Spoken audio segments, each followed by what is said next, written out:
4ാമത്തെ വാർഷികം. നമുക്ക് ഇപ്പം നടക്കുന്ന എല്ലാ പ്രവർത്തനങ്ങളും ഗവൺമെന്റിന്റെ സ്വന്തം ചെലവിൽ നടക്കുന്നതിന് വാർഷികം എന്ന് പറയുന്നത് എന്താ കുഴപ്പം? പിണറായി വിജയൻ സർക്കാരിന്റെ 4ാമത്തെ വാർഷികാഘോഷത്തിൽ പങ്കെടുക്കാനാണ് പ്രധാനമന്ത്രി കേരളത്തിലേക്ക് വരുന്നതെന്ന് BJP പറയട്ടെ. അങ്ങനെയാണെങ്കിൽ കേരളത്തിൽ CPM-ഉം BJP-യും കൂടിയാണല്ലോ 4ാമത്തെ വാർഷികം ആഘോഷിക്കുന്നത്. ആണോ?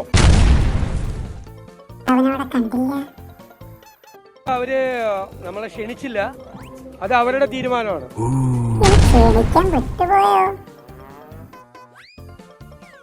പ്രതിപക്ഷ നേതാവ് എന്തുകൊണ്ടാണ് പങ്കെടുക്കാത്തത് എന്ന് എനിക്ക് പറയാൻ കഴിയുന്ന കാര്യം.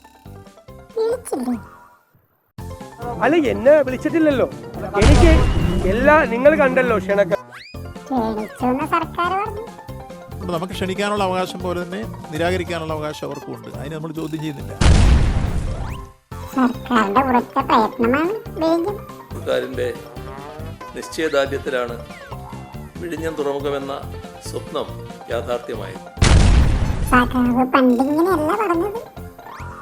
ഏതാനും അതിസമ്പന്നരുടെ താല്പര്യം സംരക്ഷിക്കാൻ വേണ്ടി നീങ്ങുന്നതിന്റെ ഭാഗമായി വരുന്നൊരു കാര്യം.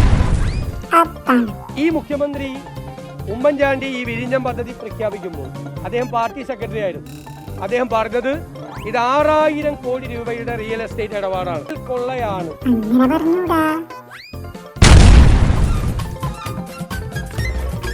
ബന്ധപ്പെട്ട ഒട്ടേറെ തർക്കങ്ങൾ ഉണ്ടായിരുന്നു. ആ തർക്കങ്ങൾ പിന്നെയും ഉയർത്തിക്കൊണ്ടല്ല ഞങ്ങൾ പോയത്. നടപ്പാക്കുക എന്നതിന് തന്നെയാണ് ഗവൺമെന്റ് പ്രാമുഖ്യം. ഞാൻ നേരത്തെ പറഞ്ഞല്ലോ, അത് ആവർത്തിക്കേണ്ടതില്ല. മുഖ്യമന്ത്രി കുടുംബവും ഞങ്ങളെല്ലാം കൂടെ ചെന്ന് കഴിഞ്ഞ ദിവസം നോക്കിയല്ലോ, അവിടെയെല്ലാം എന്തെങ്കിലും തകരാറൊക്കെ ഉണ്ടാകും. നമ്മുടെ ഒരു കുഞ്ഞായതുകൊണ്ടാണ് നമ്മളത് ശ്രദ്ധിച്ച് അടച്ചുന്ന കാര്യങ്ങളെല്ലാം നോക്കിയത്. മുഖ്യമന്ത്രി പറഞ്ഞത് ഞങ്ങളുടെ കുഞ്ഞായതുകൊണ്ട് മുഖ്യമന്ത്രി കുഞ്ഞുങ്ങളെയും കൊണ്ട് വരുന്നതാണ്.